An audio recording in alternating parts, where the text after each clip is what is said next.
रोम भाइयों। Hi guys, welcome back to my channel. তোমরা দেখছো টেক্স বেঙ্গলি ব্লগার, আর আমার ব্লগ ভিডিওতে তোমাদেরকে স্বাগতম।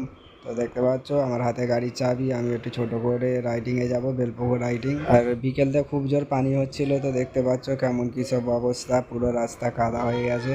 দেখো গাইস, এখান থেকে আমাকে গাড়ি নিয়ে যেতে হবে, খুবই অসুবিধে হয় এখান থেকে নিয়ে যেতে।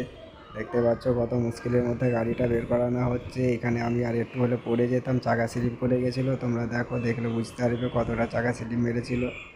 তো এখান থেকে গাড়ি নামাচ্ছি, এইখানটাতে দেখতে পাচ্ছ চাকাটা স্লিপ মেরেছিল। আমি আর একটু হলে আনব্যালেন্স হয়ে যেত। তবুও এই কাদা পানির মধ্যে আমাকে গাড়ি বের করাতে হচ্ছে। পাঁচা 220টা বের করায়নি, সেইটা বোধহয় সামনের চাকা যতটা সম্ভবত লিক হয়ে গেছে, চাকাটা পুরো চেপে বসে গেছে একদম। আর এখানে দেখতে পাচ্ছ কতটা কাদা, কাদার মধ্যে গাড়ি নিয়ে যায়। আর এইখানে তো কি বলবো, মানে পুরো অবস্থাই খারাপ, পানি জমে এমন হয়ে গেছে কাদাতে। চাকা এইসব জায়গাতে প্রচুর স্লিপ মারে, আবার উপরেতে সন্ধেও হয়ে গেছে, তেমন একটাও ভালো খুব বেশি বোঝা যায়নি, খুবই অসুবিধা হচ্ছে। তো আকাশের অবস্থাটা দেখে নাও কেমন কি প্রবলেম, মানে খুবই মেঘ হয়ে আছে, আবার পানি হবে যতটা সম্ভবত। ফাইনালি মেন রোডে উঠে গেছি আমি। রাস্তা খুবই মানে পানি হয়ে একদম কাদা হয়ে আছে বলে মেন রোডেও কাদা আছে, সেই জন্য আমি গাড়ি খুব বেশি জোরে টানিনি। আর গাড়ি 30-32-এ ছুটতিছে, আর খুবই মজা লাগতেছে, ঠান্ডা ঠান্ডা আবহাওয়া, ছোটো করে একটা রাইডিং, মজাটা খুবই লাগতেছে।